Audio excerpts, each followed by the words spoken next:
Dalam berbagai literatur sejarah, disebutkan bahwa Kerajaan Bima dan Kerajaan Goa memiliki hubungan emosional dan kekerabatan yang sangat dekat. Kedekatan ini sangat mencolok dan tergambar, baik dalam bentuk sistem pemerintahan, arsitektur bangunan, model busana, dan kesenian tradisional yang hampir mirip antara kedua budaya tersebut.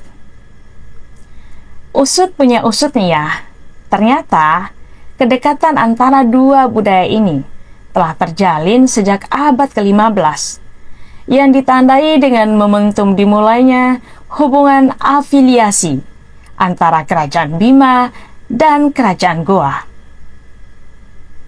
Jika kita telusuri di dalam berbagai sumber literatur, bahwa hubungan Bima dengan Kerajaan Goa tidak sekedar hubungan perdagangan, politik, ekonomi, dan pemerintahan.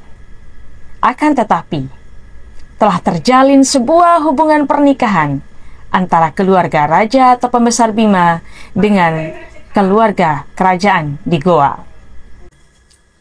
Tercatat pertama kali di dalam Kitab bahwa Raja Goa yang bernama Imanggorai Daeng Mameta Karaeng Unto Langkasa Tunijallo pernah membuat kesepakatan jika Goa memeluk Islam, maka Bima pun memeluk Islam.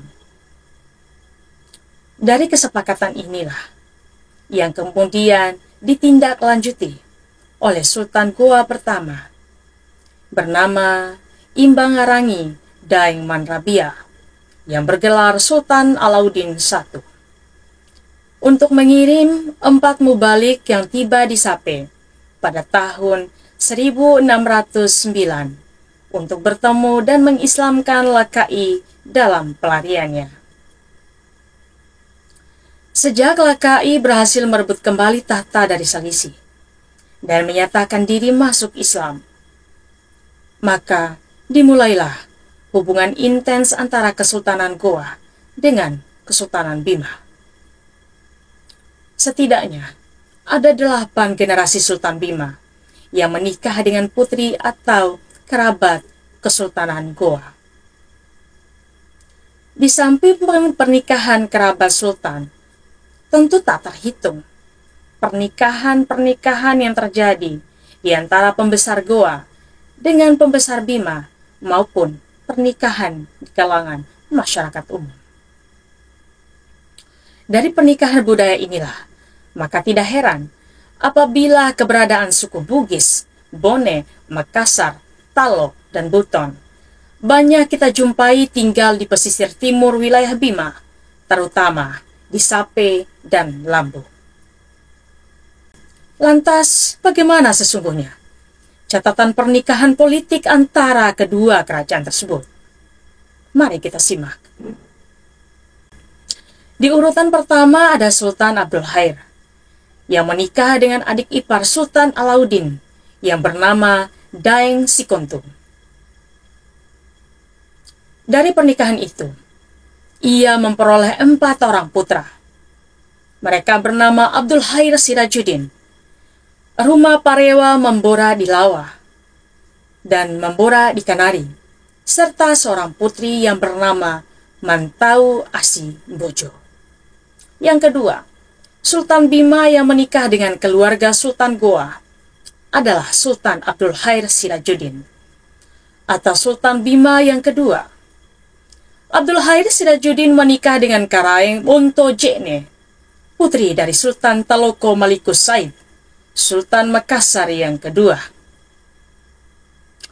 Dari pernikahannya ini, ia dikaruniai 2 putra dan 3 putri. Di antaranya bernama Nuruddin Mambora Awataloko dan Jeneli Sape Mambora di Moyo. Sedangkan 3 orang putrinya bernama Paduka Talo atau Permaisuri Sultan Talo, Paduka Dompu yang kemudian menjadi Permaisuri Sultan Dompu, dan Bonto Paca. Selanjutnya, ada Sultan Bima ketiga, yaitu Sultan Nuruddin. Ia menikah dengan Daeng Tamemang, putri dari Raja Tallo. Nah, dari pernikahannya ini, Sultan Nuruddin memperoleh 2 orang putra. Namanya Jamaluddin dan Sangaji Bolo. Yang keempat, namanya Sultan Jamaluddin atau Sultan Bima yang keempat. Ia melangsungkan pernikahan dengan Siti Fatimah, Karaeng Tanah yang merupakan putri dari Karaeng Bisei, putri dari Sultan Hasanuddin. Jadi, Siti Fatimah Karaeng Tanah ini adalah cucu dari Sultan Hasanuddin. Dari pernikahan ini, Sultan Jamaluddin memperoleh 3 orang putra, yaitu Hasanuddin yang kelak akan menjadi Sultan Bima yang kelima, Jeneli Sape Mambora di Goa, Lakader yang meninggal di Bantaeng, dan seorang putri yang bernama Raja Partiga Mambora di Riau. Kemudian selanjutnya bernama Sultan Hasanuddin, yaitu Sultan Bima yang kelima, yang menikah dengan Karaeng Bisampole. Pernikahan ini terjadi pada tanggal 3 Ramadan 1126 Hijriah, atau tepatnya 13 September 1714 Masehi. Dari pernikahan ini, Sultan Hasanuddin dikaruniai 3 orang putra dan seorang putri. Putra pertamanya bernama Alauddin, yang kelak akan menjadi Sultan Bima yang keenam. Yang kedua bernama Abdullah, yang gugur di medan pertempuran ketika memimpin laskarnya yang berperang dengan Raja Karangasem Bali. Dan putra ketiganya bernama Ibrahim, sedangkan putri bungsunya diberi gelar Mambora di Tallo. Kemudian Sultan Alauddin atau Sultan Bima yang keenam, yang menikah pada tanggal 5 April 1727 Masehi dengan Karaeng Tanah Sanga Memuncaragi, putri dari Sultan Makassar yang bernama Sirajuddin.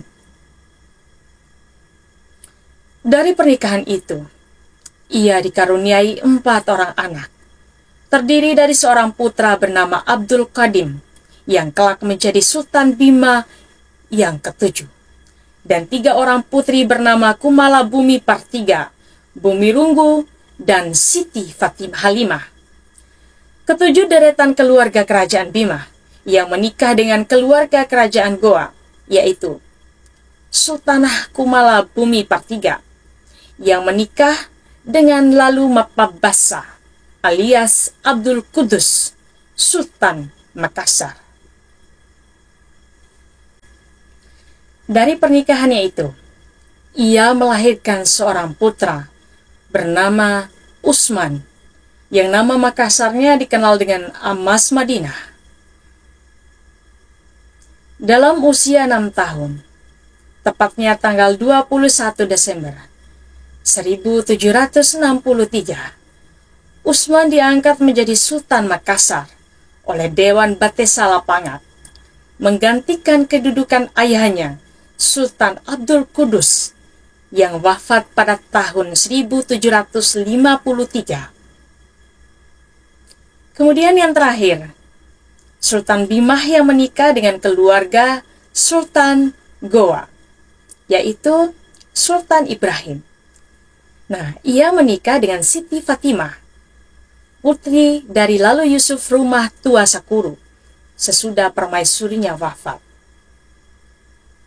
Lalu ia menikah lagi dengan adik iparnya yang bernama Siti Aminah. Kemudian, Sultan Ibrahim mempunyai permaisuri yang berasal dari bangsawan tinggi Makassar, bernama Karaeng Untoramba, putri dari Karaeng Mandanle. Sultan Ibrahim ini pernah menikah lagi dengan gadis lain sesudah salah satu istrinya wafat. Nah, sahabat, Itulah deretan nama-nama Sultan Bima yang menjalin kekerabatan melalui jalur pernikahan politik dengan Sultan Kerajaan Goa. Semoga dapat menambah wawasan dan menjawab pertanyaan sebagian kita mengenai kedekatan hubungan kekerabatan antara Kesultanan Bima dengan Kesultanan Goa.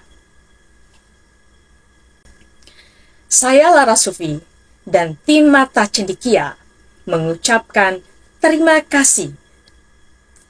Untuk menambah ilmu pengetahuan dan wawasan kami, jika ada di antara pendengar yang menonton video ini memiliki referensi yang lain atau saran dan masukan, silakan komen yang positif ya di kolom komentar.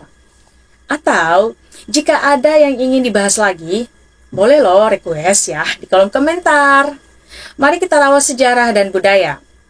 Sampai jumpa di episode Sejarah Bima dan video-video lainnya.